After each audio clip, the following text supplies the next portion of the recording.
বা Thank আমাদেরও কোনো দায়িত্ব আছে কিনা? জি, থ্যাংক ইউ ভেরি মাচ আমাকে এই প্রশ্ন করার জন্য। একটু পেছন থেকেই বলবো আমি। পদ্মা সেতু তো নির্মাণের কাজ শুরু হয়েছে 2014 এর 26শে নভেম্বর থেকে।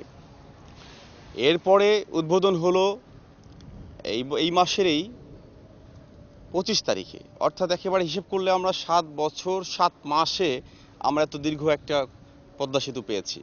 কাজ আগে শেষ হওয়ার কথা ছিল, কিন্তু যেহেতু প্রাকৃতিক অনেকগুলো ঝামেলা ছিল, লাইক এখানকার খরস্রোতা চিন্তা করে, গভীরতা চিন্তা করে 42টি পিলার যেখানে লেগেছে এবং 41টি স্প্যান যেখানে বসানো হয়েছে, এবং গভীরতা কিন্তু প্রায় আমি যতটুকু জানি 118 মিটার।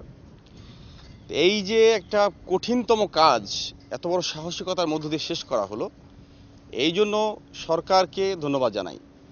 মেইনলি এখানে মাননীয় প্রধানমন্ত্রীর যে অসীম সাহস, যথেষ্ট রকম কাজ করেছে।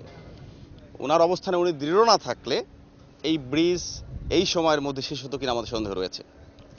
তা আমরা তো একটা চমৎকার একটা উপহার পেলাম। আমরা বিশেষ করে দক্ষিণাঞ্চলে যে মানুষগুলো আছি, আমরা একটা উপহার পেলাম। আমাদের একটা অর্জন হলো। এখন এই অর্জনকে সংরক্ষণ করার দায়িত্ব কিন্তু আমাদেরও। শুধু সরকারকে বললে হবে না, আমরা জনগণ যারা আছি আমাদের অনেক দায়িত্ব এখানে রয়েছে। এই ব্রিজকে কেন্দ্র করে যারা আশেপাশে লোকজন রয়েছে তাদের যেমন দায়িত্ব রয়েছে, যারা চলাচল করছে তাদেরও দায়িত্ব রয়েছে।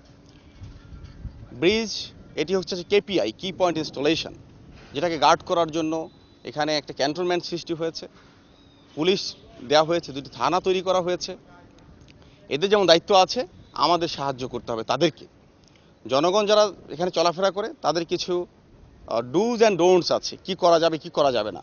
লাইক বলা হয়েছে ব্রিজের উপর কোথাও থামা যাবে না, কারণ এখানে দুর্ঘটনা হতে পারে। এছাড়াও এখানকার নিরাপত্তা এটার সাথে জড়িত, এখানকার কোনো কিছু ধরা যাবে না। যেমন সেদিন আমরা শুনলাম একটা ঘটনা ঘটে গেছে, এগুলো আসলে অশোভনীয়।